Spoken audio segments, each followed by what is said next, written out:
ఇంకా ఆ చెట్టు పేరే చెప్పుకొని బతకాలనే ఉద్దేశం నాకు లేదు. నేను నా తువ్వ వెతుక్కుంటున్నా. తెలంగాణ బిడ్డల కోసం, తెలంగాణ ప్రజలతో, తెలంగాణ మేధావులతో సమాలోచన చేయడానికి, వారితో మమేకం అవ్వడానికి నేను ఒక తువ్వను ఎత్తుకుంటున్నా. వారి ఫోటో పెట్టుకొని పోతే నైతికంగా నా విలువ ఉండదు. నైతికంగా అది నాకు కరెక్ట్ కాదు. నైతికంగా కరెక్ట్ కాని పని నేను చేయను. తెలంగాణ జాగృతి సంస్థ పెట్టినప్పటి నుంచి నేను బీఆర్ఎస్ పార్టీలో చేరే వరకు ఎన్నడూ కూడా కేసీఆర్ గారి ఫోటో పెట్టలేదు. ఆ రోజు ఆయన ఉద్యమ నాయకుడైనా, అనేక కార్యక్రమాల్లో మేము పాల్గొన్నా. అప్పుడైనా ఇప్పుడైనా జయశంకర్ సార్ ఫోటోనే పెట్టినాం. నేను బీఆర్ఎస్ పార్టీలో ఎంపీగా గెలిచిన తర్వాత ఖచ్చితంగా సార్ ఫోటో పెట్టినాం, నేను కాదనట్లేదు. సో ఇదేదో సార్ కోసం అగౌరవం అన్నది కాదు. ఇది నా మారల్ కంపాస్ కరెక్ట్ కాదని చెప్తున్నది, నైతికంగా ఇది కరెక్ట్ కాదని చెప్తున్నది. కాబట్టి దీన్ని తప్పులు రాయకుండా నేను నా తరఫునే క్లారిటీ ఇస్తున్నాను. మీడియా మిత్రులు నిన్నటి నుంచి అత్యుత్సాహంతో చెప్తున్నారు కాబట్టి నా తరఫున నేను ఇచ్చేటటువంటి క్లారిటీ. వారు నా తండ్రి గారు, వారి కడుపున పుట్టడం అనేది జన్మజన్మాలకు నేను చేసుకున్నటువంటి అదృష్టం. కానీ దారులు వేరైతున్నప్పుడు ఇంకా కూడా నేను వారి పేరు చెప్పుకొని ఉండడం అన్నది నైతికంగా కరెక్ట్ కాదు. అందుకోసమే వారి ఫోటో లేకుండా ముందుకెళ్తున్నామనే విషయాన్ని ఈ సందర్భంగా తెలియజేస్తూ ఉన్నాను. మరి అదేవిధంగా ఇప్పుడు ఒక్కసారి పోస్టర్ లాంచ్ చేసి, ముహూర్తం ఏదో ఉంది, పోస్టర్ లాంచ్ చేసి మళ్ళీ కూర్చొని మళ్ళీ మాట్లాడతాం మీతో.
జనం బాటను జాగృతి జనం బాటను.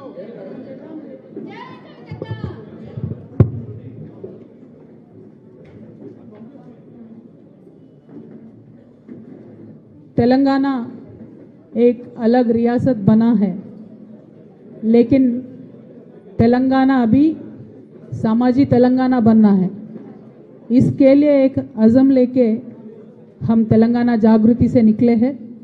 हम हर ज़िला में जाएंगे, हर ज़िले में आवाम के दरमियान रहेंगे, उनसे मुलाकात करेंगे, उनके मसाइल को समझने का कोशिश करेंगे, उनसे मशवरा लेंगे और आगे बढ़ेंगे. इसीलिए हमने 4 महीने का एक यात्रा का तेलंगाना जागृति का आज हमने घोषणा किया है और इसके साथ हम आगे बढ़ेंगे. हम आप सबसे गुजारिश करते हैं, हर ज़िले में आप हमारे साथ आइए, मिलिए, एक डायरेक्शन दीजिए, कैसे जाना है, किस तरीके से आगे बढ़ना है, उसके वास्ते आप हमें सबक दीजिए. क्योंकि हम मानते हैं आवाम सबको सबक देती है, बड़े से बड़े नेता को सबक देती है. तो हम आपके दरमियान आने के लिए एक यात्रा का आज हमने घोषणा किया है और आगे चलेंगे. I wish to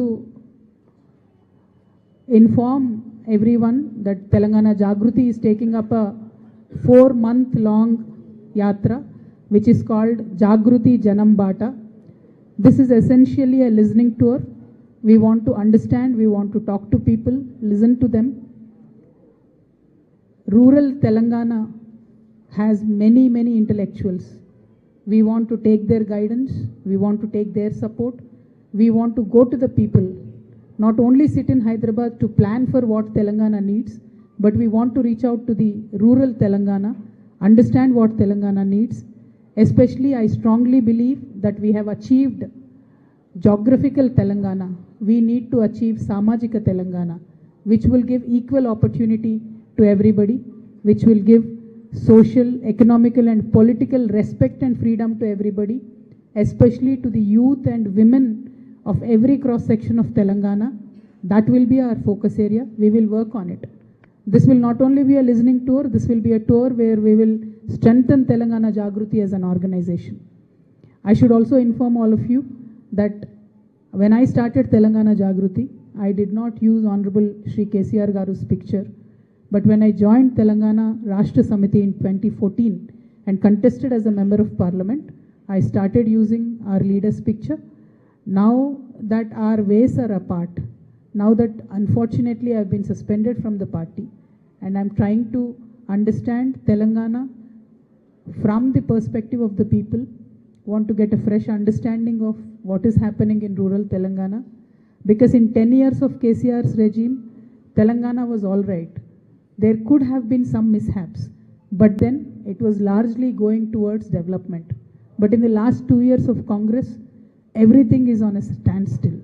We want to address issues of OBCs, of women, of youth, of poor people in OC communities, of everybody. And the best way to do is to go to the people themselves and listen to them. So that is what we are trying to do. So Jagruti Janam Bata is going to be a 4-month long tour across Telangana, and we are going to begin it on the 25th of this month. Thank you.